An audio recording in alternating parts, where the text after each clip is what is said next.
Hello. Welcome to the Neon Museum's second annual Scholar in Residence program. Tonight's lecture, Las Vegas Letters, Vernacular Inspiration in Typeface Design, will be presented by New York-based designer and educator Jesse Ragan.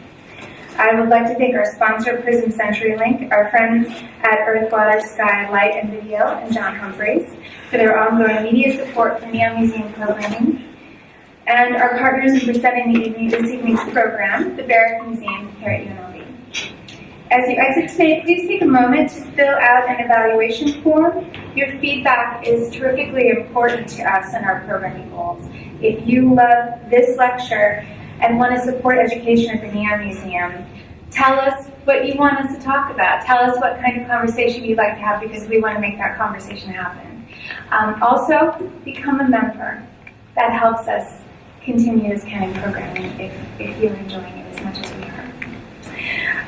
Additional programming this month at the Neon Museum is in celebration of Black History Month.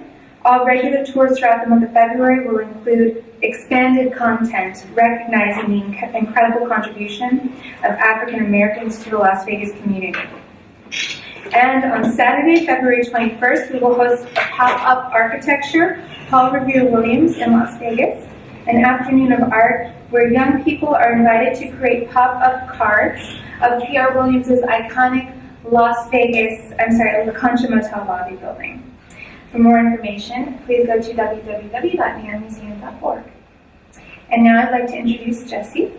Working independently for a decade, Jesse Ragan has created custom types and lettering for brands, publications, and cultural institutions. While a staff designer at Heffler and Frere Jones, he collaborated on the design of Gotham, Archer, Chronicle, and more.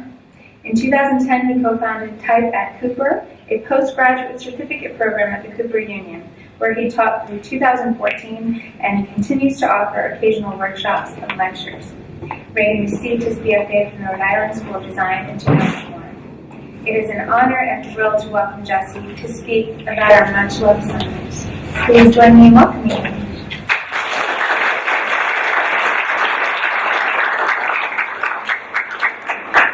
All right, thanks for having me, and thank you, Danielle. I wanted to thank Danielle Kelly and Cynthia Bearmorso and all the staff at the Neon Museum for having me and being great hosts this week as I've been here. So, and thank you to UNLV for hosting the event. I'm going to talk about Las Vegas Letters and also my own work in combination.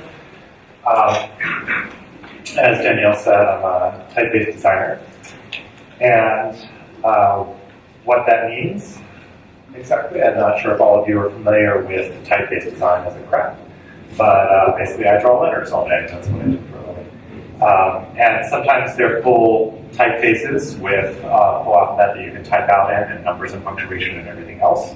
Sometimes I do just small lettering jobs that are just for a logotype or for some little bit of decorative lettering for a project. But everything I'm cycling through up here are typefaces that I've designed or been involved in the design of. So I'll give you a little sampling of what I do, but also maybe can give you a sense of the range of expression that can come in typeface design, which is kind of the point of what I want to talk about tonight, in relation to my own work and in relation to the collection at the Neon Museum. So I actually visited the Neon Boneyard for the first time this week, and it's a phenomenal collection. I imagine most of you, if not all of you, have been there, but I highly recommend it. So I am a typeface designer. I'm not a historian. I'm not even especially a neon buff, although of course I appreciate neon for its lettering and for its cultural phenomenon. But hopefully I have sort of a unique perspective on the lettering aspect of neon signage in a way that can bring a different light to appreciation of neon. So, I'm just going to cycle through a few more examples of my typefaces here. And I guess I can explain, I design sometimes typefaces just independently for my own passion projects, ideas that I have that I want to realize as functional typefaces. And sometimes I work with clients when I have a custom commission. So as I show you examples from my work, I'll have a mix of both of those. But first I want to talk about just sort of the baseline, bare bones ideas about how we establish the difference between different typefaces. What's sort of the common denominator, the most fundamental aspect of a typeface that gives it its unique voice. And I should say I'm talking about typefaces in my own work and lettering in my own work, but at the Neon Museum, almost everything you see there is going to be hand-crafted, hand-drawn, you could say, lettering. So all these neon signs traditionally were custom-created letter forms just for that sign, just for that logotype or that particular combination of letters. These were not based necessarily directly on metal typefaces or other traditional typefaces that were drawn to be typed out or typecast. But a lot of the same fundamental principles carry through for typeface design and for lettering. And if we're just looking at these fundamental ideas about what gives a piece of lettering or a typeface its unique voice, we can boil it down into a few different basic variables. And over the years teaching, I've honed my way of talking about this down to a few key things, and I break that into structure, mass, and ornament. So this is sort of, you could say, kind of an agnostic way of approaching looking at letter forms, rather than thinking about history, thinking about different time periods or different classifications of typefaces. I try to look at them rather as a set of variables, a set of sort of knobs that you can twiddle in a design to change one variable about the structure, the mass, or the ornament of the design that can help you establish a different aesthetic entirely. And as I've taught typography and typeface design over the years, I try to instill those same principles in them. So first I'll talk about structure as a basic underlying principle. Some of the most dramatic examples in the Neon Museum's collection are script lettering, like this El Cortez signage. This has a continuous flow to it, all the letter forms are connected, so it feels a little bit like handwriting, like a script handwriting, cursive handwriting. Then you also see signage that has that same sort of underlying script foundation, but is then not connected. So that's a different structural foundation. And when I talk about structure, I'm looking at sort of the skeleton of the letter forms, the bare bones of it, what's the sort of wireframe model underneath it. So we have a connecting script, then a non-connecting script. You could proceed on to something that's much more orderly, like this Yucca Motel sign, which has a script quality to it that is much more orderly than that Algiers sign in comparison, which is sort of freeform and flowing. Yucca has the same kind of flow, but it's much more parallel lines and continuous progression through the letter forms. Then on to something like a sans serif, which has very structured and strict shapes in this case. This could be considered a grotesque letter form if we're going with the classification way of looking at things rather than this variables way of looking at things. The structure of the letter forms could be very condensed, like this boulevard sign, which is very narrow letter forms, or it could be very wide, like this capital N, which there are a few in here. I took photos just the other day, and I'm not sure what sign they're from, but this has a much wider proportion to it. Do we have an answer? We don't know. Oh, you don't know? All right. Okay. Well, that's a fun one. Okay. So apologies for the ones that I don't have attribution on here. I sort of threw some new images into here. So in addition to looking at things like the overall width or are they connecting strokes, we could look also at the basic construction of the letter forms. Like Caesar's Palace has this or the original 1966 design had these really distinctive letter forms which are harkened to historical ancient Roman lettering and in a sort of pastiche way, as a lot of the signage did or still does. But so these letter forms have these very distinctive shapes with sharp angles with still a little bit of curvature through them. As you can see, like the capital E's have a very distinctive shape to them in Caesar's and Palace. This really is maybe the structure maybe is the most apparent aspect of this signage, this letter form, to make it feel distinctive.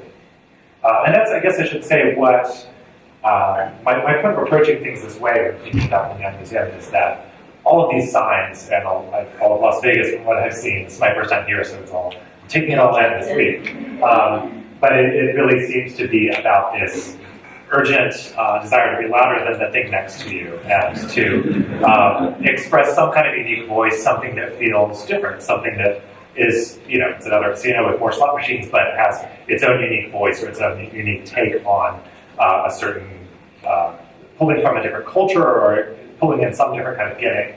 And that same mentality carries through to all this lettering. So using both associations with typographic tradition, like ancient Roman times, or combining that with these variables of the different aspects of typeface, gives each institution its own unique voice. So we could also look at something that you would classify as a black letter style, like this House of Lords steakhouse signage, which is drawn from German calligraphy using sort of the pen strokes with these sort of bold entrance strokes and exit strokes, sort of curvature on the S there. So this is very much drawn from a historical style, but has, again, a different structural underpinning. If you look at the lowercase o in house there, it's a very different kind of construction than an O in boulevard here, which has a very different kind of underlying bone structure to the letter. And then what also, obviously with a lot of this signage, it's not just one style of lettering that comes into it. So on the Mid-Tower Hotel and Apartment sign, for example, you have script lettering with this condensed sans serif lettering together. So it creates more rich lettering experience when you mix these different ingredients together in a greater design context. Yeah. Okay, that was structure we were talking about. That's if we're using sort of another name for it, we can say that's the bones, and we move on to mass, which is maybe a little more like the flesh or the muscle of the letter forms. So this modern laundry was a dry cleaners, is that what it says? Yeah. Has these letter forms which are a geometric sans serif design and structure, but have a comparatively pretty light weight to them. So a lot of the other stuff we were looking at is very bold and heavy. Cleaners here is distinctive in its lightness, which is a kind of a different way of approaching it. It's not shouting you in the same way. It's establishing a feeling of a little more sophistication, perhaps, by being with this lighter weight. In comparison, the Tropicana Mobile Park sign has a much bolder sans serif. So these are very much the same style, geometric sans serif, but in Tropicana Mobile Park, you have a lot more weight, a lot more thickness to the strokes.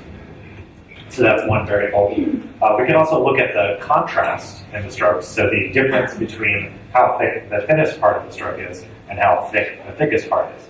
For example, on that O, if you ignore the outside and look solely at the neon, that O gets to sort of the zero thickness, as thin as it could possibly get at the top and the bottom, and then has a much thicker stroke on the sides. That gets a little bit diluted when you get to the outside of I don't know the terms because I'm not a technical person, but the outer metal frame for that. So here we have what would be considered a high contrast letter form, as opposed to the very low contrast O and mobile, which might even be completely consistent in weight all the way around. This is what you would traditionally see for most serif typefaces, serifs being the little doohickeys on the sides. And we're used to seeing some contrast between thick and thin strokes like that. So the degree to which you have that contrast, how much difference there is between the thick and the thin strokes, can help establish the voice of the lettering or the typeface. With a sign like this frontier sign, we've gone somewhere else entirely where we're completely subverting these expectations, where traditionally, as in this sign, what is this sign? Capital, okay, that's what I call it, I was guessing.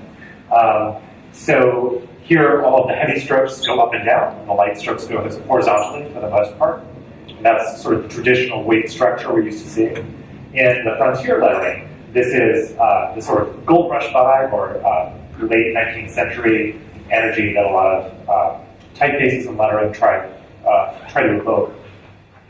One of the signatures of that is to reverse that contrast. So here we have horizontal strokes, which are very heavy, and vertical strokes, which are very light. So you'll see a lot of this in Las Vegas lettering as well, trying to evoke the gold rush era or something that's sort of Western style. I didn't mean to put a selfie in this photo. So we can take that weight and put it in any places we want, and that can really change the energy and the style of the letterforms. So the third category I was looking at is ornament, and again, this is just my own system, a way of classifying these things to distill it a little bit and make it easier to parse the characteristics that make letterform unique. So we've had structure, and mass, and ornament, or we could say the bones, the muscle, and then maybe the clothing that goes on these letterforms, the most superficial layer. And I should say that these three things are totally overlapping, and there are gray areas between them. It's just kind of a framing device. But in terms of ornament, sort of the most simple you can get is an unadorned sans serif, like this motel sign. Although the motel sign here has a very strange structural element, which is the top of that E, which curves up there.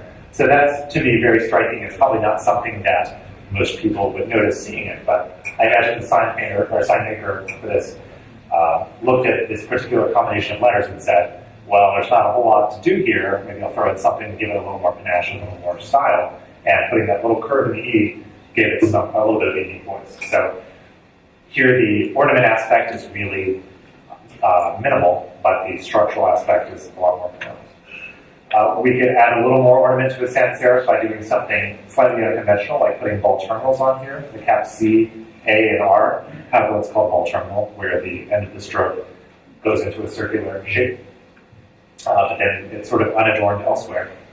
This is an interesting sans serif design, by the way, in that it does have some contrast between thick and thin, so there is a little bit of variance in the mass, you could say, which gives this sans serif a very different feeling than that sans serif. Queen of Hearts here has serifs, so that's maybe one of the most notable ornamentation additions you could make to a letterform. But as I was saying, there's gray areas. Here, these serifs become so heavy, they have so much mass, that they almost become structural. So it's sort of like mass, structure, and ornament all becoming one in those serifs, to me. That's the way I sort of think about it. If the serifs are really fine and thin, which you don't find that much in the unsignage, they become more ornamental or more decorative, and they don't have as much bearing on the structural foundation of the letterforms.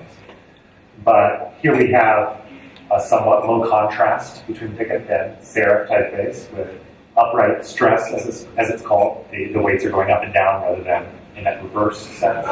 We have bold terminals as well as the serifs, somewhat condensed letterforms. And again, it's being paired with two other styles of lettering, the scripts and minors, and then the sans serif motel. Here's a very peculiar kind of ornamentation. These, I guess, could be called serifs. I don't even really know. Like the T doesn't really usually get a little notch right there, but it has one. The E and the M, those are maybe a little more traditional in the L to have serifs in those places. But this is an attempt by the sign maker to do something that feels a little unconventional. It just, in a very subtle way, grabs your attention and makes you stop for a moment because you probably never saw a T before that does exactly that little thing. I could point out also this city center at the top is unique in that it's an upright script, whereas most scripts have a slope to the right. This one is upright. So many variables. I mean, I haven't even talked about the angle of incline, which would be, I guess, a structural element. Also, I mean, a big thing, when you're looking at a typeface, generally you'll have upper and lowercase included in the typeface. With lettering, you make a big decision about, are we designing this with all uppercase letters, or are we setting upper and lowercase? So city center, we have upper and lowercase. Motel and vacancy, we have all capitals. Of course, in the design of the sign, that makes a huge difference in the impact that has. Here's a really fun and peculiar kind of ornamentation. Rather than adding something on, per se, the Tropicana sign has something removed. Sort of like little triangles have been cut out of the ends of these strokes of a grotesque sans serif, geometric upright sans serif, so that it ends with these sort of sharpened points at the end of the strokes. And that's carried through into all parts of the letter form. So the capital O has sort of an octagonal shape on the outside and a rectangle on the inside, which gives the feeling of curvature, but entirely with straight lines. So again, the ornamentation in this case has become so significant in it that maybe it is somewhat structural, especially with a character like the O. Whereas with a character like the I, it's more about decorating the ends of the strokes. Then there are other sort of swash details, you could call them, like on this D, there's this little stroke with a ball terminal that comes down the inside of the D that's unique and sort of fanciful, creates kind of the fairy tale quality, I would say, to this Lady Luck sign. Balances out interestingly with what happens at the bottom of the Y, which has a much bigger ball terminal, less of a swash. The lowercase a has no ball terminal, which is maybe a place where we'd expect to see one. So there's a lot of energy in this lettering and a lot of diversity in the vocabulary of shapes that gets used, and the amount of weight in different parts, the relationships between the different serifs. So it creates a very lively design overall. So beyond just looking at those variables, there's something much greater, which is the sum of those parts. And to talk about that, I'm going to compare them with some of my projects. I'm just going to go through some examples from the Neon Museum's collection, things that are viewable in the Boneyard, and show them with some projects of my own. And these are all projects which take a cue from vernacular lettering in some way, or other. They're all inspired by some other thing. So hopefully that can show some relationship with what we're looking at in the museum collection. So as a framing device, we'll look at some examples from the collection, like this very iconic Stardust casino sign from 1958. There it is on the building, and here in the Boneyard. This has a very distinctive style that was typical of the era, I suppose, but to my eye today, looks pretty silly and unusual, unexpected. We're looking at some fairly geometric capitals, like capital R and D are pretty straightforward, but then we get to the A, which has this, it's made in very angular shapes, with that crossbar which extends out the sides. That's fairly unusual. The S is made entirely out of straight lines, even though the D and the R have curves, which are part of the vocabulary of shapes. So it does some unexpected things. And again, I'm not looking at this as a historian of what was happening in 1958. I'm looking at this as someone now, sort of, I guess I could say, again, agnostically analyzing these letter forms as they appear in 2015. So to my eye, these look really funky. They look really weird. They seem unconventional and, in a way, sort of ugly, I could say. It's not something that I would create myself, but that's what's so wonderful about it. That's what I'm drawn to, is that these are letter forms I would never think to make. If I were creating a system with that R, I would definitely go to an S that had some kind of curvature in it. So this is when I look at this kind of signage, I find these things inspirational.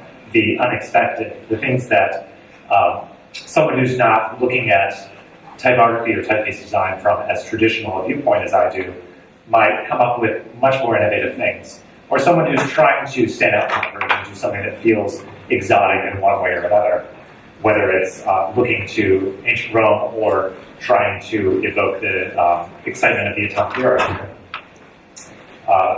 They come up with some solution that maybe is not what I would normally see.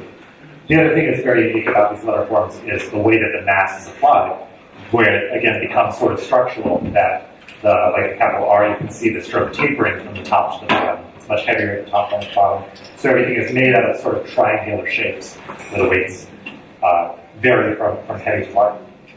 So in relation to that, I'm going to talk about another lettering source, another vernacular inspiration that has become a typeface that I made. And this is, as I said, I do some projects for clients and some that are just entirely speculative. This is something that I was intrigued by and just decided to do as an exercise, and will begin selling this as a retail product, a font that people can buy and use, representatives can use. I was walking through Chinatown in New York City and saw these boxes on the street that had these really orderly and very stylized and completely bizarre letter forms, which I believe were carved out of linoleum or something and then stamped onto the cardboard. But if you look at the individual letters, like in wooden, those two O's are completely different, subtly different. So that is a cue to me that whoever made these, presumably some craftsperson in China who was creating labels for these boxes, that they carved each letter out of a block of linoleum or some other material. And I'm guessing they have this system, this is their signature style of lettering that goes on all their boxes. And I always kept my eyes peeled for more boxes with the same lettering. I hadn't seen any sets. These all three were in a stack together, and I practically cut off the side of the boxes and carried them home. But I'm guessing this came out of some idea of efficiency, of maybe cutting a channel above and below the letter forms that gave a clear baseline and then what you call cap height of the letter forms, so that then the negative spaces around them could be carved out. So that gives a very solid straight line on the top and the bottom. There's no space for things to descend below the baseline, the bottom of the letter form. So when you get to a capital Q, like in QTY on the second line from the top, the tail of the Q stays right in the center of the letter form, which is very unconventional. Again, not something I would ever think to do, but I find that so charming, and that was one of the things I was drawn to in these letter forms. My guess, my hypothesis is that the person who cut these letter forms probably was not that familiar with the English alphabet, Latin alphabet. There's also a lot of misspellings on there, so that gives me that impression as well, that description on there. Taking this, one of the first things I'll do with something like this is just scan it in and maybe do an auto trace, which gives me scalable vector outlines based on that pixel-based scan, if you know what I'm referring to. So there's just an auto trace of that. And here is my interpretation of those scans.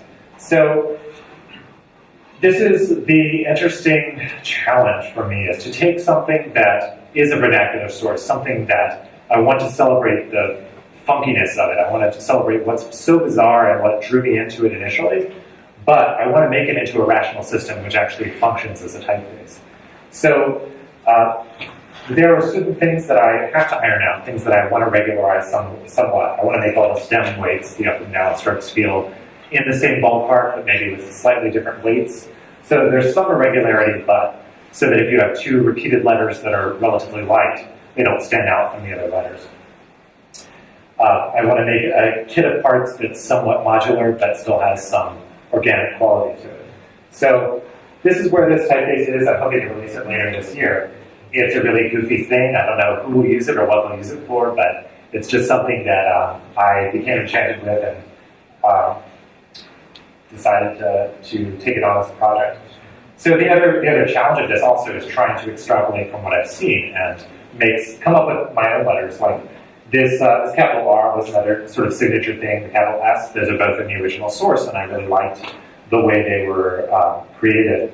But when I got something like the ampersand, I had to find a way to create something that felt quietly funky in the same way, like dial the funk up to the same level, but not make it overly distracting, make it fit in with these parts, and create that from my own imagination. So that's really the challenge and the enjoyment of this to me, is to look at a vernacular source like that and try to interpret it in my own way and get inside the head of the person who made it, perhaps.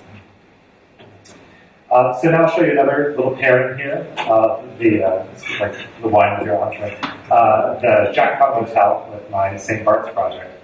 So this lettering is in the boat as well. And these are two different styles of sans serif lettering, pretty different. If you look at that C, it's squared off. The O in motel is very round. So those are kind of funny paired together, but someone's idea of an interesting combination.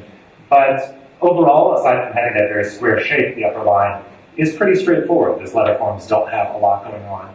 But then we get to that K, and it has that really distinctive move, that leg that kicks out with a curve at the bottom, which was a traditional or a popular motif in the 1940s and 50s in lettering design, but really does stand out, and anytime it's used feels very of an era, has a unique voice to it. So I think that's an interesting idea, to create a piece of lettering that's fairly quiet throughout, but has one little moment that grabs your attention and sparks your imagination. So this was a client project, actually, that I worked with a branding design firm in New York City called Original Champions of Design, OCD. It's a little pun on the name. So they were working on rebranding this church in New York, St. Bartholomew's Church. St. Bart's is a very sort of hip, contemporary church of the city. They're trying to be very forward-thinking. It's a fairly liberal organization. They do a lot of homeless outreach. They're welcoming of the gay and lesbian community. And so they have a lot of stuff going on. They really wanted to push that forward in their branding. They wanted to position themselves as someone who is very contemporary, very much of the now, but also has this great long tradition. They had this beautiful building, which was built in 1910. The church as an institution has been around longer than that, but OCD just really zeroed in on this beautiful letter carving on the side of the building, St. Bartholomew Community House, and actually there's extensive text. I believe it's a Bible verse going all the way around the building. So if you're ever in the neighborhood in Manhattan, it's worth checking that out. There's also beautiful carving inside as well. It's just like a cornucopia of lettering design for people who enjoy that stuff. So they decided to just take this lettering and use it as the foundation for the new logotype. And since they are not lettering artists themselves, they came to me to draft this lettering for their rebranding project. And the first thing I'll do with a project like this is just try to understand the source that I'm looking at. Whereas that the export typeface that I was showing was based on something that was definitely novice letterers or an untrained letterer's work. This is the work of a very skilled stone carver. I'm blanking out on the guy's name right now. Bertram Goodhue, I believe, was the architect of the building, who also designed the typeface Cheltenham. And I'm guessing, had some hand in this inscription on the building. So there was a typeface designer involved in how these letters were formed, whether or not he actually designed them himself. So they definitely have a much more elegant and well-considered and historically founded structure to them. But the really crazy and unique letter form in all of this carving to me is that capital R. It's just so bizarre, if you look at it here. Such a distinctive element and something that could become the centerpiece of this brand. So we came up with this logotype, which really pushes that R forward and celebrates it, and I hope captures some of the idea that this is a unique institution, that it has something special about it. And I love that R so much, I kind of shoehorned the same idea of it into the capital B there and gave it that very thin connector in the middle, which is actually has a little break. And when I showed this version to the designers at OCD, they said, well, let's look at it without that break in the B as well. And so I did that version where the B is just a little more quiet. And that small change from this to that, I think actually makes it a significantly stronger mark. And this is what we ended up with. Because taking away that detail in that B actually allows the R to shine, lets that really unique character jump to the forward and jump to the front and speak more clearly, more loudly, draws your eye in more. So in the same sense that in that other sign, the K creates a little moment of interest. I think this R is the same. It was also a fun opportunity to grab what's called an interpunct from the lettering, this little centered period that goes between the letters, and pull that in as an element for the superscript T here and the comma over the S. We also did a more formal full name of the church, which is used for their formal stationery and such, but the St. Bart's is their primary identity. And then there's also this simplified STB, which they use for mugs and tote bags and things like that. It's a beautiful design system. They also brought in elements of the architecture, the stained glass windows, and other parts, and simplified them to this stark black and white aesthetic, which actually speaks to the tradition, but I think brings them into a very contemporary vibe.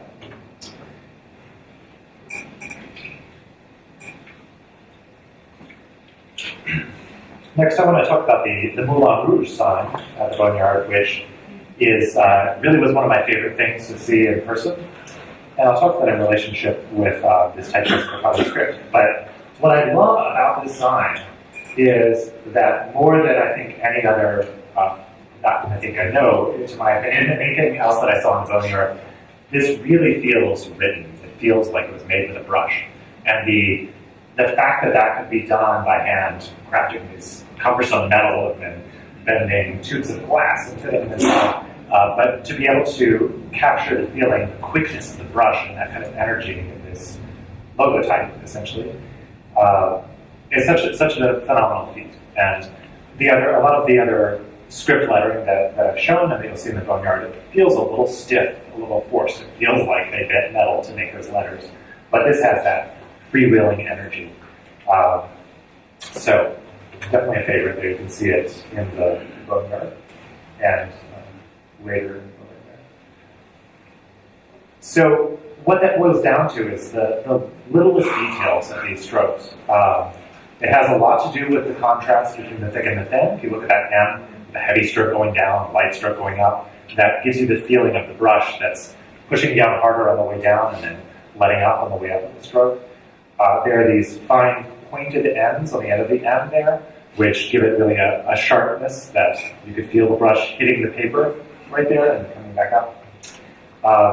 The lowercase e, you can see how the brush closes in on the bowl, but then doesn't cross all the way over. So you really get that moment of spontaneity and handwriting. Things haven't been forced into a level of refinement where every shape is perfectly overlapping the way it should. It has this sort of spontaneity. But all that spontaneity is very carefully crafted. So it's sort of this challenge of doing a lot of work and careful construction to create something that feels very quick and spontaneous. And that was exactly the challenge I had with this project, which was for Aldo's shoes. I was hired by a branding and advertising agency in New York called MP Creative. They worked with a lot of fashion clients, and they worked with Aldo on this campaign that they dubbed Give Me Aldo. And they hired a hand letterer, Cecilia Karlstedt, who's actually in Stockholm, Sweden, to write out the tagline, Give Me Aldo. And they started building out the campaign with this top line there. That's their master artwork of her actual brush lettering. She wrote this out with the brush, and she actually will take those letter forms that she writes by hand and couple them together and tweak things a little bit in the computer to make it just right. But ultimately, it gives you that nice flow of something that's been written very quickly. The MP Creative, as they were working on this, very soon realized that they wanted to use this style of lettering for a lot of stuff. So they had her write the same tagline, Give Me Aldo, in French, En moi Aldo. And then they realized they wanted to have give me other things, give me glam, give me glitz. And so they had this whole campaign, and she had to keep writing more and more words. And after a while, they decided, we should just commission a typeface of this style of lettering so that we can type out whatever text we want. So I had worked with one of the designers there on a project previously, and she approached me and said, would this be possible to take this style of lettering and create a typeface from it? So I took this on and worked with Cecilia directly and had her write out text for me as a sample to begin with to create this typeface. So for example, this Fox Nymphs grad quick jive waltz. That's a pangram, a sentence which contains every letter of the alphabet. So by having her write those particular words, she gave me a sample of every lowercase character except for the F, which is capital. So I had to write a few of these that gave me samples, and then also had her write out the alphabet a few times.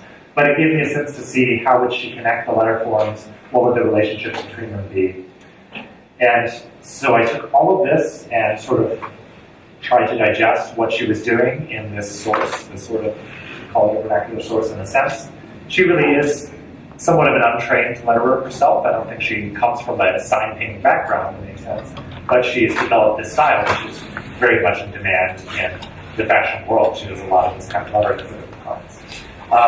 But I wanted to capture that energy and the uniqueness of her style in digital form, and this is where this ended up. This is actually an early version of the typeface. This is what I did for the client originally for other shoes. And I worked with another typeface designer, Ben Keel, who had more experience with script typefaces than I did. I had actually never made a connecting script typeface where all the strokes lead into the next character. So that was a new challenge for me and an interesting project to work on with Ben, who had a little more experience there. But as you can see, between this and that, lots of changes, lots of difference.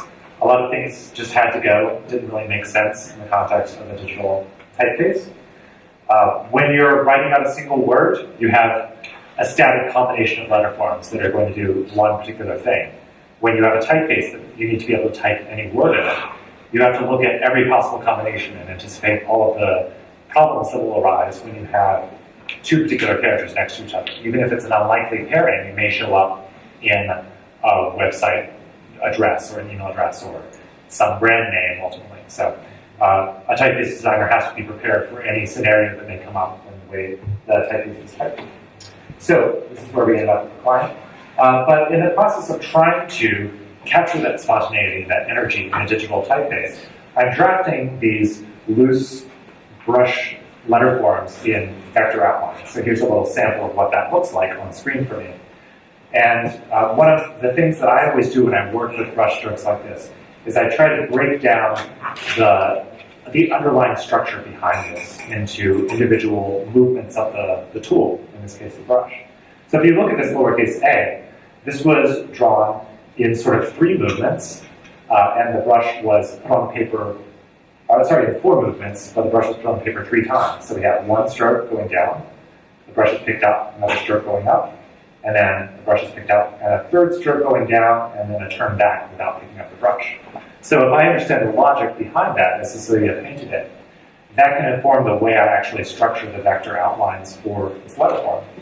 And even once we remove this outlined shapes that I created, there is some vestige of that relationship between those movements of the brush and the letter form. So if you look at the top right of that lowercase a, there's a little dimple there where those 2 strokes overlap with each other. There's 2 moments of the movement of the brush intersect with each other. A more subtle one in the lower left-hand corner, you can see there's a little pucker in the overlap of those 2 strokes. So you can see just by looking at these vector outlines that it's depicting an A where the brush was picked up after that first stroke. It wasn't that the brush went down and then turned back up. So I've actually tried to capture something very specific about the way the tool was used in drawing the letter forms, but then bring that into digital form. And I feel like that's exactly what happens in that Moulin Rouge lettering, that the same kind of logic of the understanding of how those strokes were drawn or written comes into this mechanical drafted rendering of the letter forms. So there's what we come out with, which hopefully maintains some of that sort of wetness of the brush and the spontaneity of the writing in the letter forms. Here that is in use by all those shoes in their store. They started out using it up front in their Give Me Auto campaign, and then it slowly graduated to the sales section, and that's when I knew it was on the way out. And now they stopped using it entirely, so they moved on to their new campaigns.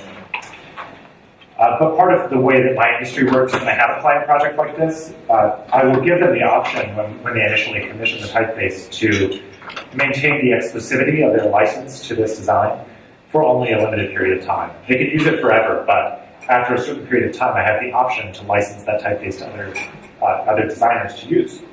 So I went back and actually reworked this with Ben. He also worked with me initially, and NP Creative, the permission to typeface and all issues, gave us permission to go ahead and license this to other people. So in the process, we decided this was a very hasty project. We did the whole thing in maybe a month and a half, which is very fast for a typeface of this scale. So we went back and really reworked everything, and as it turned out, basically just redrew the entire typeface and rethought a lot of details about how it works. So we ended up with this typeface quick auto script.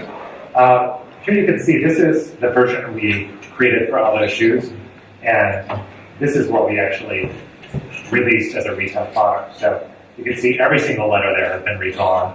There are all kinds of changes. This is the kind of minutia that we deal with. There are a lot of things that I had to give up that I kind of liked, but maybe the solutions that we ended up with hopefully work a little bit better. One of the things we instituted in this typeface, which I think is pretty unique in a digital typeface, is this distinctive system of broken connections and strokes. So if you look, for example, at the word nymphs there, the NYN connect to each other, but then the NP does not. PHS connects to each other. So we actually built in special programming into the typeface in the font file, which causes the words to dynamically interact, the letter forms to dynamically respond to each other in particular combinations for each word, so that you get these sort of staggered breaks in the strokes, which was a signature of Cecilia's lettering style that we wanted to bring into digital form. So this is kind of taking it to the next level, where we're way beyond what you can do in a lettering treatment, but trying to maintain some of that consideration for the image of a word in a formulaic way, in a functioning font that you can actually type out. So trying to bridge that gap. It's an interesting challenge. But that meant that in addition to drawing this standard character set, which is pretty big, we actually drew, I think, for the alphabet, we drew a minimum of 4 versions for every letter, and then there is as many as 6 or 8 versions for some of the letters, because there are versions that connect to the next stroke, versions that don't connect. There are also alternates that have slightly different shapes, so that it feels a little more spontaneous and handmade. So this was quite a feet of drawing a lot of glyphs. I think there's over 1,100 individual drawings in the font, and all of those have to be created by us. And then there's also the code that goes behind that, all the computer programming that makes this possible. And this was the other reason that I was really excited to work with Ben on this project, is that I knew very little about doing this kind of code, and he's a pro at it. So this gives you an idea of what he had to create. He actually wrote programs that wrote the programming to do this, because to sit there and write all these lines of code would be a little insane, because it goes up to 1,160 lines of code that determine how these different letter forms swap into different dimensions. So hopefully the end result of all that laborious work is something that feels light and breezy and easy. And that's what we try to do. And that's one of the fun challenges of type-based design for me, and I think for a really skilled sign maker, it's a similar kind of challenge. So this is actually now available for sale. This is my first independent type-based release that wasn't with a type foundry. And you can see samples of it on our website, cortinoscript.com, where it can also be licensed. So a little plug there for my product. This just came out in December, so I'm just starting to see people use it. It'll be really interesting to see what people do with it, because it does have a very strong flavor. It's a very specific kind of design. And it was designed with a very specific use in mind, but now maybe people will use it for something different. A friend of mine emailed me and said he's using it on a sort of fake pulp novel cover. So that's something that I wouldn't really have expected, but it makes sense. It's kind of in the mode of a script that would have been used in the 1950s or 60s for a pulp novel cover. So I'll see where it goes. All right, another project. This is, I'm going to show in conjunction with the Sahara sign, but a project of mine for the Museum for African Art. Now this is a really interesting, another kind of pastiche letter form, as a lot of the casinos in Las Vegas are pastiches in themselves. The lettering, of course, follows suit. And I don't know that these letter forms really, I think maybe they are related a little more to architectural sources than to a typographic or lettering source. But they definitely are trying to evoke something exotic, Arabian Nights or something along those lines. But yeah, I actually don't know historically where these would have come from. But it's a pretty cool sign. And again, it does stuff that I never would think to do, stuff that I would never put into lettering or typeface on my own.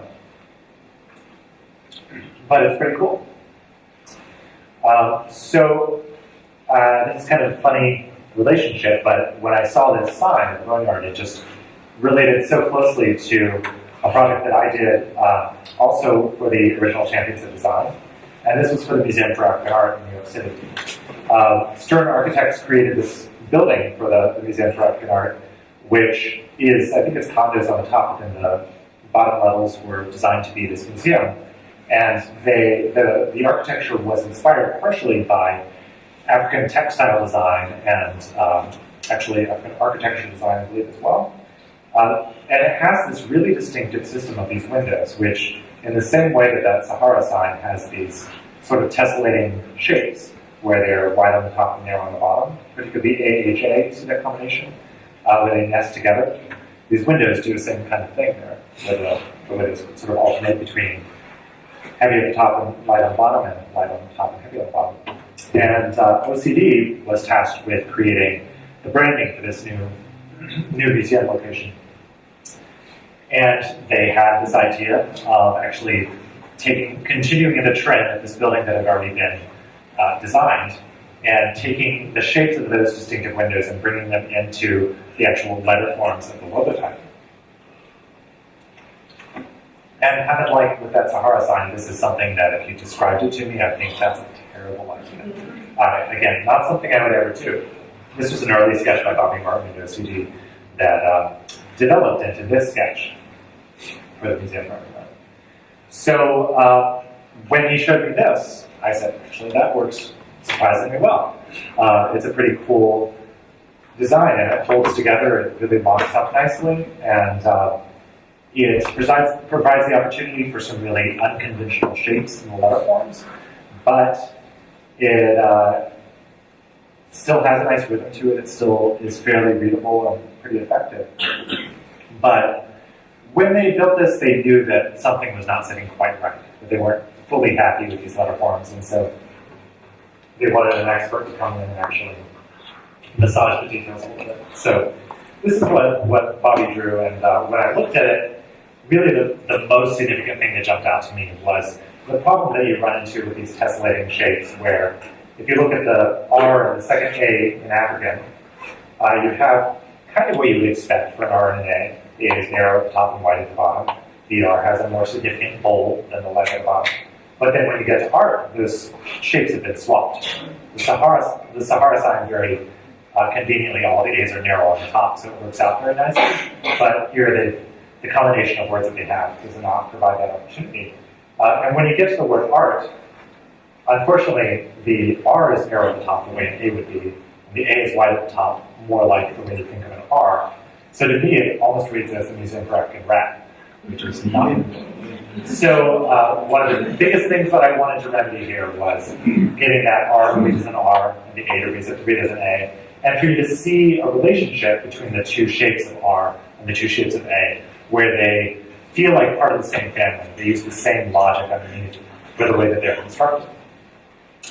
So that's their version. You can see here, when it gets to small sizes, those problems get much more dramatic. So any decisions you make, if you want them to read at small sizes, they have to really be amplified. They have to be more dramatic. Same thing goes for signage. When you see signage from a great distance, any characteristics that you want to stand out, you have to make those more dramatic.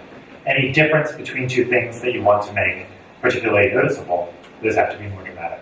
And the differences between two things, that's one of the core foundations of legibility, of the ability to differentiate between two letter forms. The most fundamental thing that makes a lowercase n look different from a lowercase h is how long the ascender is, the part that comes above the hump of the n. So if the ascender of the h is just a little bit taller than the stem of the n, you're not going to be able to tell those two letters apart. So by differentiating them more dramatically, you will make the two letters much more clearly discernible. You'll be able to read that sign or that typeface much more quickly. And that's exactly the same kind of problem we're having here that we need to address. So taking their design, I brought it here. So that's your before and after. And as you can see, every letter form changed. I went through and made a lot of little adjustments to a lot of things. But the most dramatic to me was still that A and R. And the biggest thing I did with the R was actually add two more facets to the sort of angular shape of that form, which gives it a completely different construction. Actually, the bones of the letter form are different, not just sort of the ornamentation of the letter form. So that makes it much more discernible. And when you look at those two next to each other, we really read that as AR. Also, if you look at the R on the left side, the top left is a little bit squarer than on the right side. It has a little more curvature. So again, even within the letter form, I'm trying to differentiate between what is a sharp corner and what is a round corner, while still maintaining that overall squareness of the letter form. Very delicate balance to try to keep it in that same spirit and maintain what was special about the original idea, but bring it to a level of greater typographic sophistication and better legibility. So before on the left, after on the right, I feel like I brought it to a place that's more effective. And actually, OCD decided they wanted to develop an entire typeface based on this, so that they could use it for limited settings of just headlines and the donor name wall in the museum, things like that. Which meant that I had to draw 2 versions of every letter so that they could tessellate in the same way. Again, did a little bit of open type coding for this, that programming which makes the letter forms automatically fall into this pattern where they alternate. So that was an interesting challenge, and figuring out the right construction for something like the capital Q. You see, I had to sort of totally violate the O into a different deformed shape so that I could fit that cross stroke in there. Because, like with that typeface export, I didn't want it to descend below the baseline, so I found a unique way of solving that. The ampersand in this typeface was the most difficult thing. I spent probably a day and a half just trying to figure out the ampersand, because finding a form that worked well for the bottom-heavy version was manageable. Finding a version that worked well for the top-heavy version was manageable. But finding something that had the same structure but worked with both of those proportions was kind of a nightmare. And I settled on something which works, and I think you see that it's an ampersand, you know what it means, but not my proudest moment. So, if I were going to continue to work on this, I probably would go back and spend another couple days on it. So we did this in 3 weights, a lightweight, a sort of medium, and then a bold, so that they could build these sort of lockups similar to what they did for the logo, but with a little more energy, a little more emphasis on different words. Sadly, this museum had ran into hard times right after we did this project. This was, I think, maybe 4 years ago now, so, and it's been sitting in limbo for all this time since then. But just very recently, they rebranded themselves. They reestablished their, I think, entire mission statement, and now are calling themselves the Africa Center, Africa's Embassy to the World. So they actually did not contact OCD. They did not contact me about this at all. They just created this new logo in-house, or maybe with a different agency, I don't know. But lucky for them, they had a typeface of this name. A typeface which had never been used for anything else. I think it was used for one gala event on the invitation, but then that was right before the museum kind of crashed and burned. But they were able to just type out this new logo, have it ready to go. So that worked out nicely for them. I'll be interested to see what they do. The actual building that this whole thing is based on, the museum space is still sitting there empty, and I don't know what they're going to do with it. It's just been gathering dust, undeveloped over these years. So always interesting to see where your design projects go off into the world, what happens to them once they're out of your hands. All right, one more project, and this will be the last one I talk about of my work. I'm going to show one of the, I think this is maybe one of the gemstones of the collection, this is the Sassy Sally sign, which is just enormous and robust and wildly decorative. And then I'll show a project of my own, which is somewhat decorative, which is a spoiler alert. So here's Sassy Sally's in its original context. And here, grew up and down in the boneyard, or actually pretty much held together, right? That one's still somewhat intact. When I took the tour the other day, Derek actually pointed out that these, in this wild decorative style, the lowercase s, or the, I guess, the small capital S, actually has little pointed bits that suggest a dollar sign, which I thought was kind of an interesting idea. I didn't see that myself when I looked at it, because I was just seeing these as decorative letter forms and not really catching that little subliminal semantic element. But I have to wonder if that was actually part of the foundation of how they chose this particular style of letter form, because those same little dangly bits happen on the bottom of the L and the A, top of the Y. You can see those same little points happen where you would normally have a serif. But it's pretty strange to do it on the S. That's not a place you would normally do it. So it really, I think, must have been an intentional or a deliberate decision to create that little subliminal element. We get those same spurs on the spine of the S in the middle part, and in a slightly different way. There's sort of concave there, there's the convex on the outside. This is what you would call a Tuscan typeface, or Tuscan style of letter.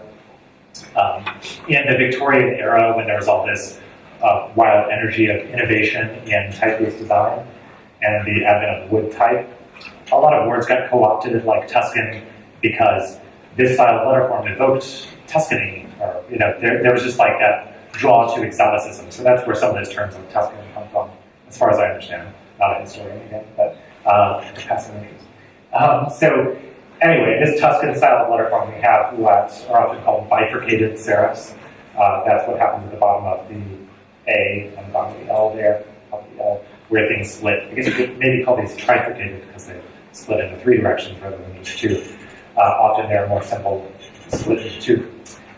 So here we have a lot of ornamentation, a lot of decorative element that's been added on to the basic structure and mass of these letter forms.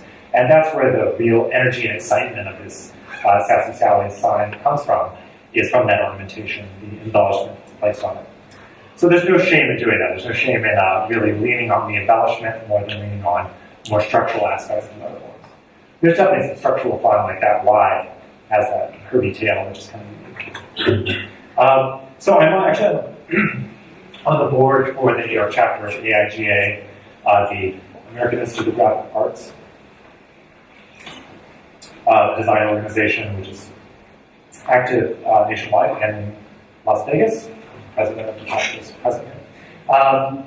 So as a member of the board, every year the chapter creates, as a little giveaway for our membership, custom wrapping paper that the board members design.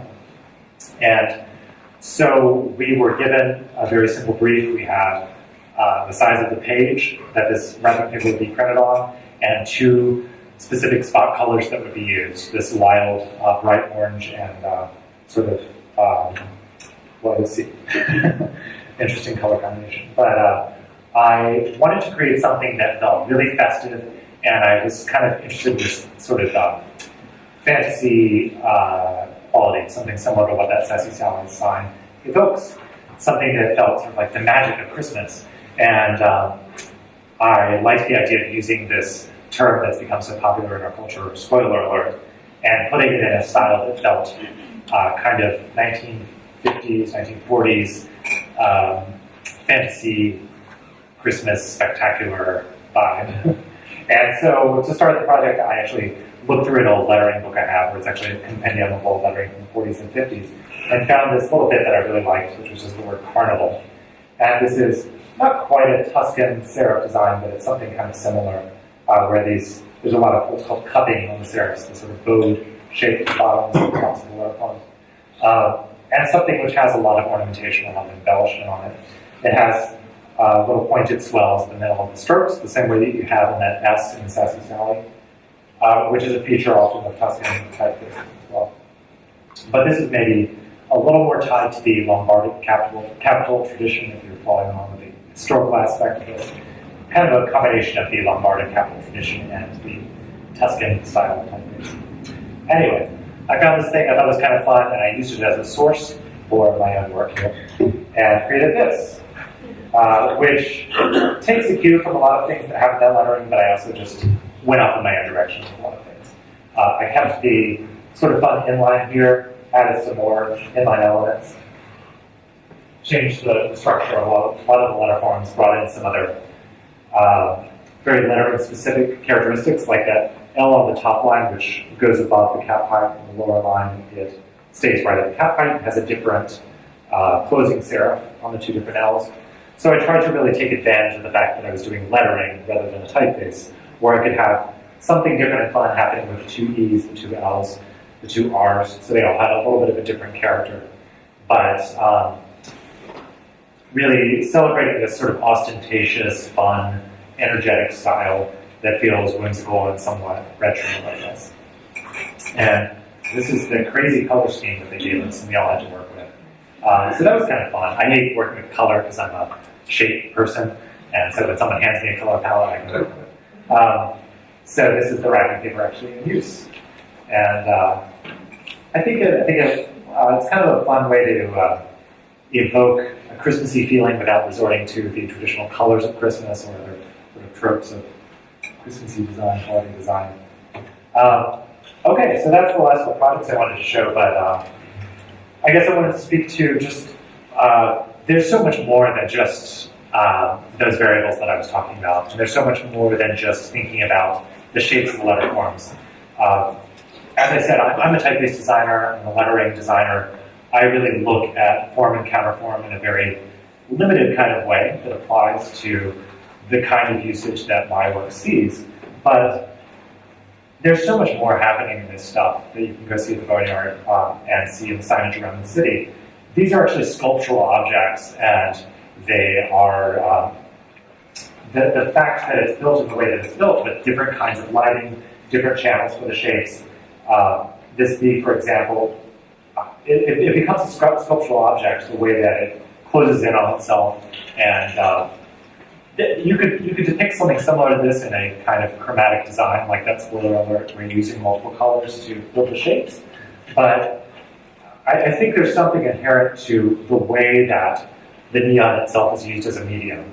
The fact that they wanted a channel that continued into the counterform, the lower counterform of that B, which wraps right around from the outside.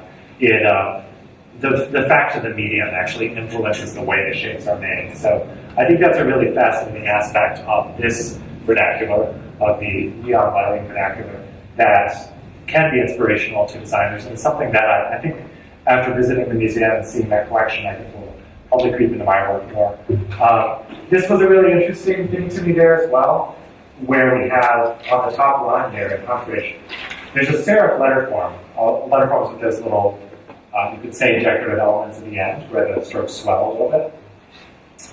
But then the actual channeling of the neon inside has no serifs, because the serifs of these letter forms are pretty small, pretty minuscule.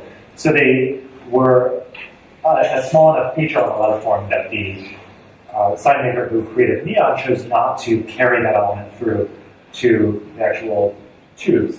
So you have a sans serif that's sort of sitting inside a serif design, which is an interesting idea. Probably not exactly the way the sign maker was thinking about it, but takes it to a different place. Likewise with the word plaza here, which actually has channels that go all the way around the contour of the letter form, whereas in Huntridge, it's just the center line of the letter form. So the actual medium in neon lends itself to really influencing the way these letter forms are constructed.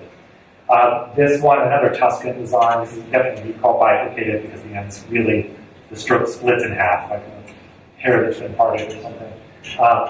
But the way that the neon is used in these letter forms is really fascinating for me. If you look at the R and the E here, the tube actually has to turn back on itself in order to close out the end of that bifurcated serif.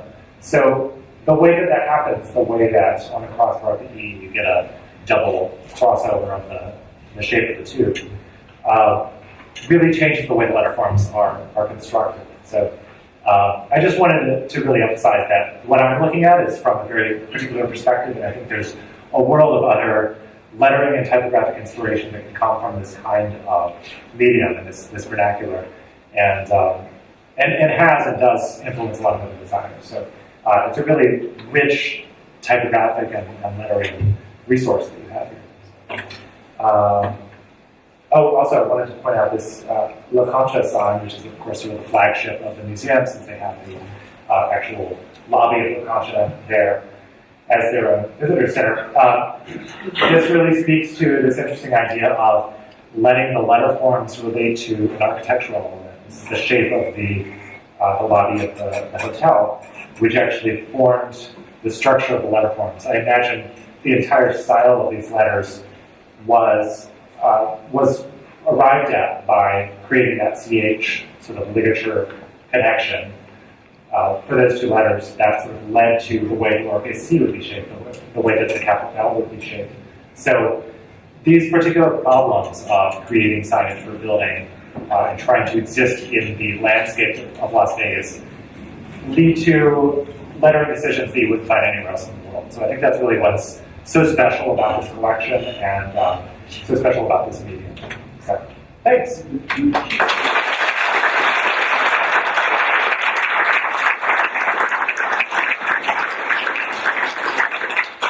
So I'm happy to hang out and answer more questions. We can do a Q&A here, and then I'll hang out afterward if you want to ask me something one-on-one as well.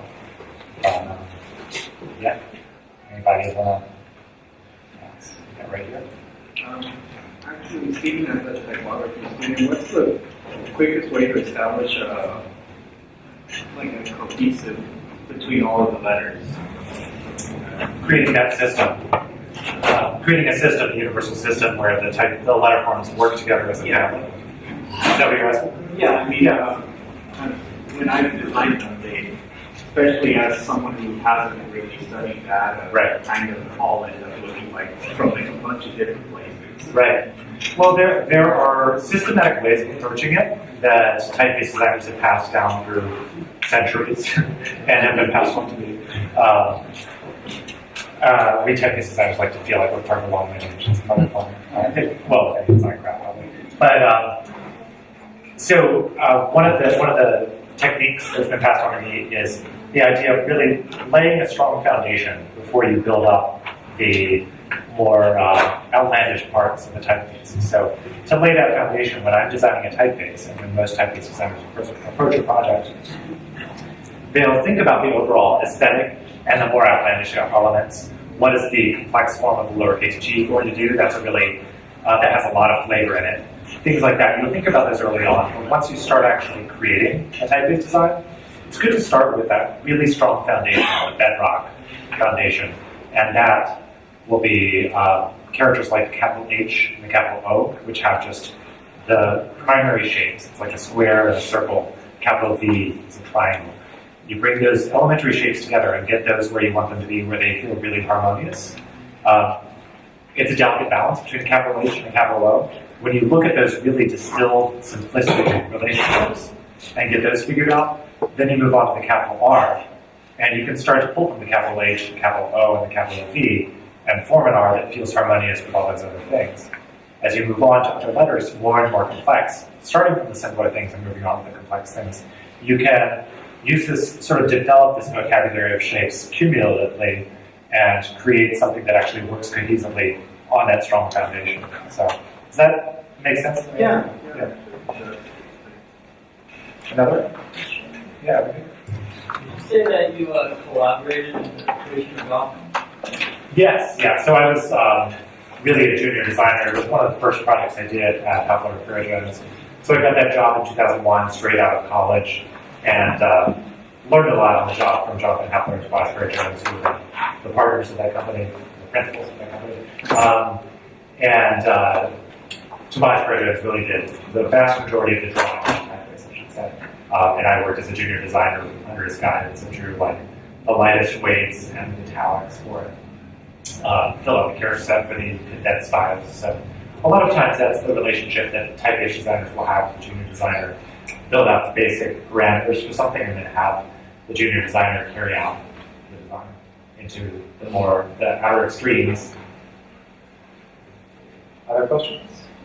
I would think that personally, I would think that one of the bigger challenges with designing a typeface that you kind of let out into the world is that you don't have the ability to kind of control what content is associated with that typeface. Is that something that you struggle with? I mean, if you put your baby out there and all of a sudden, like, KKK takes it. Yeah. I mean, no, that happens. KKK uses typefaces, so they probably use Gotham. I haven't been trying because everyone's used Gotham. No, it definitely is a funny thing about typeface design, but you kind of just let go, or I do at least. I imagine if you designed flatware, you would kind of like that too. I mean, but it's much more conspicuous in typefaces because you. I see ads in the subway in New York City all the time, set in typefaces I worked on. Actually, I was going to say Archer was a typeface I worked on in Half-Life Jones, and that is everywhere on the strip. It's like the official typeface of the strip. That was interesting to see. And I don't know what I think it is like. I'm totally going in a different direction. It's a typeface that has a sort of traditional foundation, and then it has these funny ball terminals, which make it a little bit whimsical, and it just kind of steps right in line with the Sassy Sally's kind of vibe or something like that in a way that feels sophisticated but fun. So it hits that sweet spot in it. So definitely typefaces gravitate to a certain kind of end use like that sometimes. And so you never know where they're gonna, especially like that Cortado script typeface. Like I said, I did it and I kind of was like, I don't know what anyone's gonna do with this thing. So yeah, we'll see.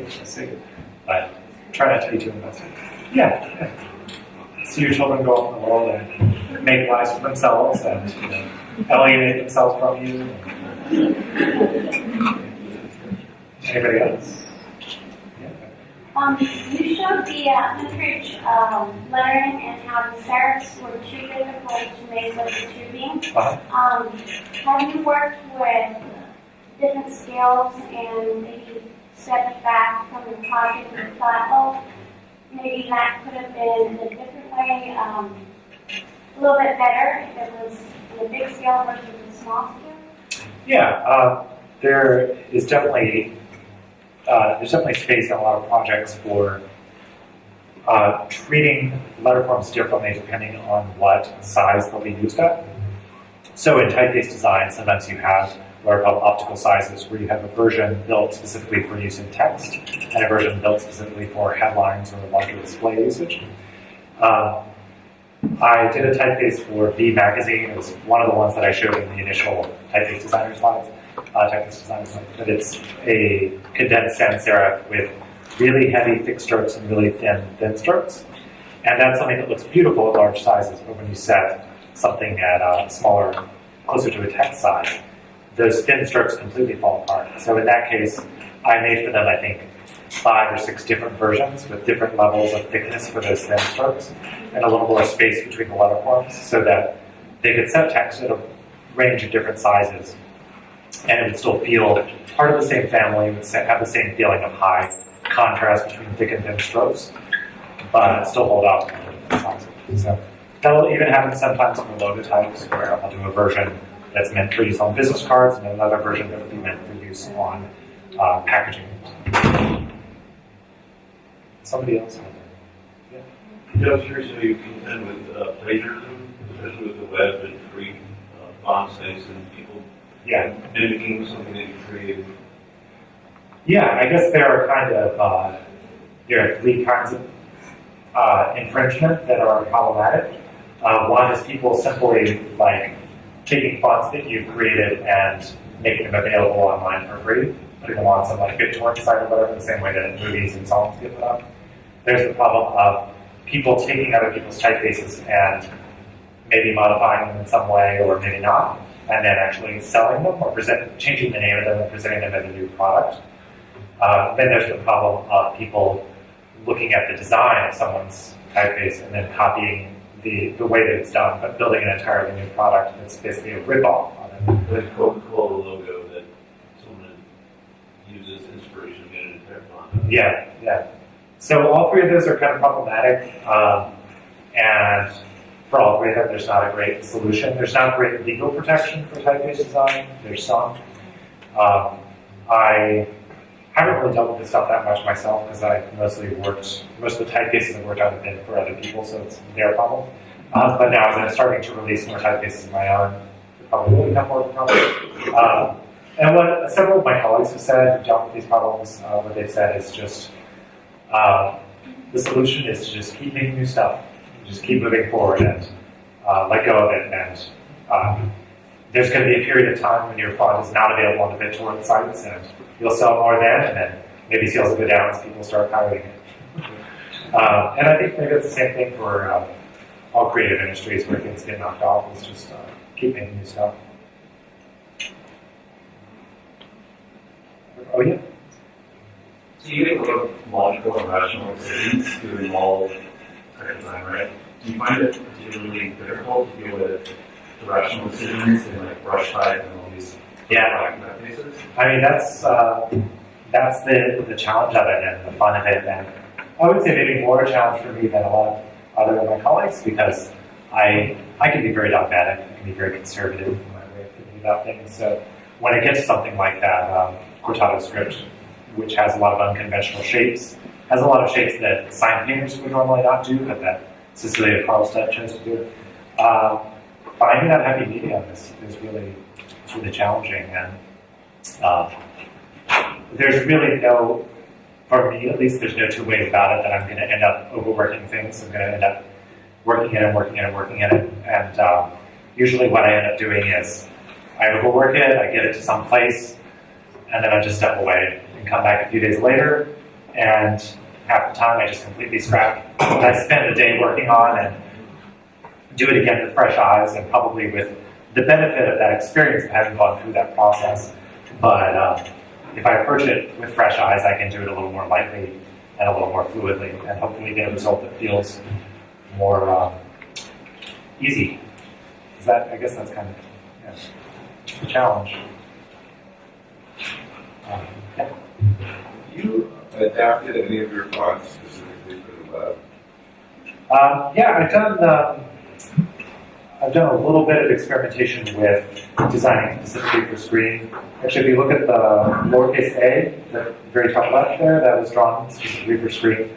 If you visit my website, my name at the top, Jesse Ragan, is drawn in letter forms that I specifically constructed to rest on the pixel grid so that the edges of all the letter forms are crisp and sharp. There's no grayscale anti-aliasing, if you know that term, on the letter forms. So that's what that lowercase a was drawn for. And it is an interesting, unique challenge to try to work with that pixel grid and try to draw letter forms that rasterize well on screen. I haven't dealt with it that much, and I haven't really dealt with adapting existing designs for that. My hope is that our screens will keep getting higher and higher in resolution, and it just won't be that much of an issue, because the joys of typeface design, for those of us who enjoy it, it's all about the limitations. It's about running up against these problems, like the alphabet. It's like the same letters that we have to draw over and over and over again, and find ways to find invention in a capital R within those constraints.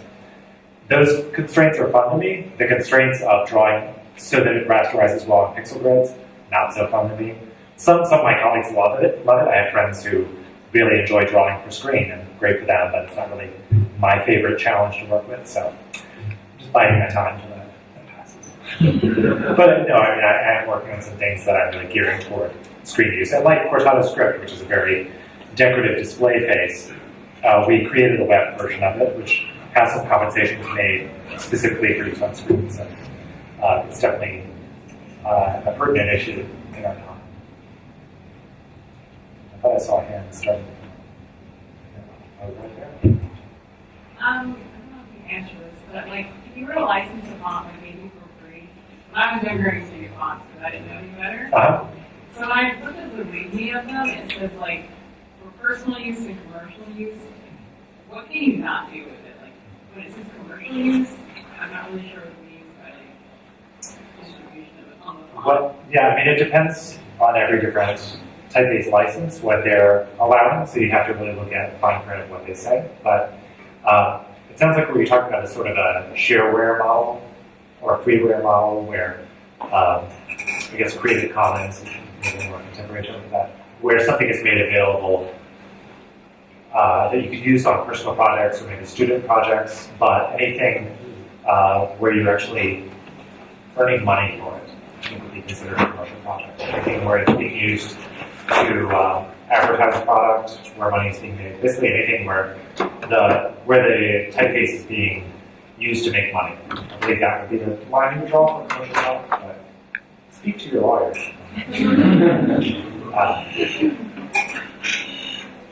Other questions? Is there a difference between the words typeface and font? Yes. Well, like all of this industry-specific terminology, there's much contention about the right way to use these words. And I boil it down for my personal use to, and I don't get pissy with people about it, which some of my colleagues do. I try to be pretty chill. For all terminology, to me, what matters is if the person you're speaking to understands what you mean.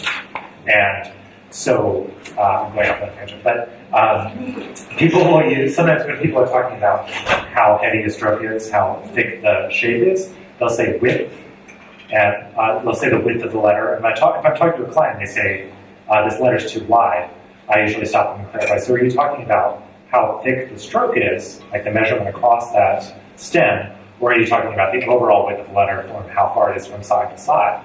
Because that's an important distinction with the client.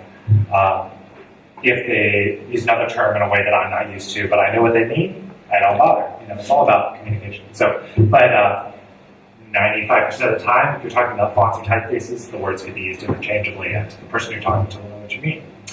But if you're trying to make a distinction, the way I use them, and I try to be consistent in my usage, is a font is a piece of software. It's a file that you install on your computer. And a typeface is a design, an idea, a collection of letter forms, a suite of styles that go together. So it's the bigger picture, it's everything. And the font is actually the digital representation of it. It's my personal usage that other people have different ways. I think somebody else. Yeah, I came a little later into the topic. I wanted to know what tools you use to create these fonts. Yeah. And also on the weight side of things, how do you go about creating different weights for these? Okay. Which one do you start with for this? Yeah. So I use, the primary software I use is something called RoboFont, and that's sort of an independently developed program. It is named after RoboCop, because it is like a cyborg. Well, the beauty of RoboFont and why it has that name, it's kind of a convoluted story out there, but it's software that gives you sort of the basic interface for drawing letter forms, but that has a lot of open-ended back-end where you can write your own programs that feed into it, like RoboCop. And I've never seen RoboCop, but that allow you to customize the tool to do exactly what you want and make it a little more fluid. So it's a really cool interface. I'm not much of a programmer, so I work with tools that other people build into that to work with it. But it was developed by a typeface designer, and a lot of typeface designers do programming as well. And so there's actually just a great, really rich world of tools out there for typeface designers, built by other typeface designers who understand the needs of typeface designers. So I use that. I use maybe 6 other independently built programs, which are specifically for typeface design, in concert with each other for different parts of my workflow. But it's basically like drawing in Illustrator, vector outlines where you have points, points and then curves that connect those points, same kind of structure. But I do it all in that software rather than drawing things in Illustrator or bringing them over. Weights, you asked. So the way that I tend to go about it is I try to think about what is the most important, most crucial aspect of this family, or crucial place in this type family. So I didn't show this project, but for example, if you look at the capital H on the 4th line there, and then look at the italic lowercase d on that same line, those are both parts of the same type family. Also the lowercase t on the bottom line there. So those all are part of one type family, which has 3 widths from a very condensed to a very wide version, 5 weights, and then Roman and italic. I have all these styles that are working together. But to me, sort of the sweet spot, the key thing is the middle width, the sort of medium of the widths, and the sort of lightish but regular weight we would set a paragraph of text in. That's the sweet spot of the family. That's the thing that will get the most use. So I try to focus my efforts early on that spot in the family and get that really good. And then everything else in the constellation of styles around that is built on that foundation, because everything else is, they're supporting characters to that key part of the family. So whatever's going to be the workhorse, that's where I try to start and then build everything up from there. Everything is drawn. It's not like I press a button and make it bold, add a stroke to it and it's done. So it's a lot of laborious drawing work. But I do tend to start with the drawings from one weight and make another weight. So I take that regular weight and open it, copy the file, rename it, start again for the bold, and I take everything and make it heavy. And then I take the same thing and make the white, make everything lighter. So I have a sort of methodical way of going about all that, but it is really going into every single glyph and adjusting the drawings to fit that particular shot. Thank you.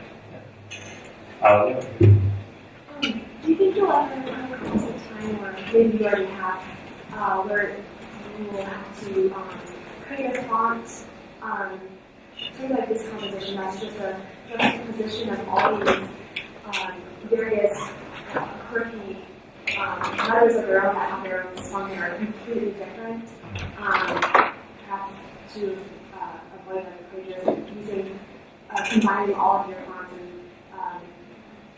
making that program learn how to, what we're in somehow organize them together. So I would write along if you have like a scene with the pages, it'll change so that each letter will be different. Have you ever come across that yet? Or do you think you might in the future? Well, I've been thinking about starting to kidnap people, so I thought for the ransom letters would be good to do.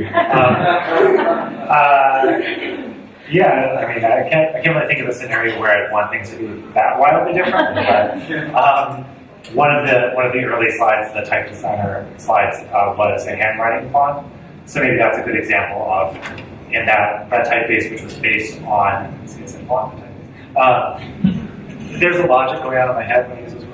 That was a colleague, Josh Cochran, is an illustrator, and he was doing a comic for a magazine and needed a font based on his handwriting so that he could set the word bubbles for the comic. And I had never done a handwriting font, but he's a friend, and I decided to do this thing for him. And part of the way I wanted to make that feel authentic was to do 3 versions. I think I did 3 versions of every letter form. So if you type 2 O's next to each other, the 2 O's will always be different. And that again goes into the OpenType programming that it detects the combination of letters and swaps out a different letter each time so there's no repeats. So there are practical applications like that where you want to have multiple drawings that swap in, but yeah, something more cacophonous is probably not really my style. Leave that to grungier designers. Yeah. What's your favorite letter? Well, when I'm drawing, I really tend to have fun with the lowercase g. I mean, this is sort of a collection of some of my favorite letters I've drawn. So the 2 lowercase g's you can see there are examples of g's that I really enjoyed drawing. The top one was for a logo that actually never got used, but I'm going to find a home for that g someday because I really like it. And other ones, the typeface, which I'll be releasing hopefully later this year. But that's a letter form that has just this, when you do the complex 2-story version like this, has a lot of twisting and turning and this sort of torsion to the letter. You can create a lot of fun tension between form and counterform in that letter in a way that you can't as readily in a lowercase o, for example. So the G sort of defies a lot of the rules of the typeface, and you have to kind of improvise in there. So it could be a lot of work to do it well, but it's one that I enjoy. I derive some joy from creating something that actually works with the quieter letters but still has its own strength and personality. So that's probably my favorite. Yeah. I can really appreciate the artistry and skill that it takes to produce letters like that. A few years ago, I saw a documentary called Ragan. Yeah. I have a new appreciation for that particular font typeface. Appreciation for how crazy people in my industry are too. It's a fun document. You've obviously seen it. What could you say about that one particular typeface that, could punctuate how important it is or maybe not in your world? Well, I mean, the Helvetica has a lot of historic significance, but I think undoubtedly the most significant thing about Helvetica now is its ubiquity. What's remarkable about Helvetica is how much we see it every day. So it takes it to a different place where it's no longer about the specialness or the uniqueness of Helvetica is not the shapes of the letters or the place that it took in history at the time it was created. The significance of it is that you see it everywhere, every day. So it's a funny phenomenon, and it's like, to me, it's like asking me, how do you feel about water? I mean, obviously, there's a drought and stuff, so there's a lot of tension around water, and there's a lot of significance to it, but I just kind of take it for granted at the same time. So that's a lot of that's of water. That's what I think. But yeah, check out that documentary. It's a great film. I actually worked across the hall from Jerry Husband. Great film. Maybe one more? If anyone has one more. Or if not, then we go. Oh, one more. What was your favorite sign in the neon boneyard? Favorite sign in the boneyard? Moulin Rouge. Yeah. I mean, because it just defies physics. What's yours? I really like the Moulin Rouge too. I really like the La Concha sea. Yes. Yeah. All right. Well, if anyone else wants to tell me about your favorite sign, thanks for coming out.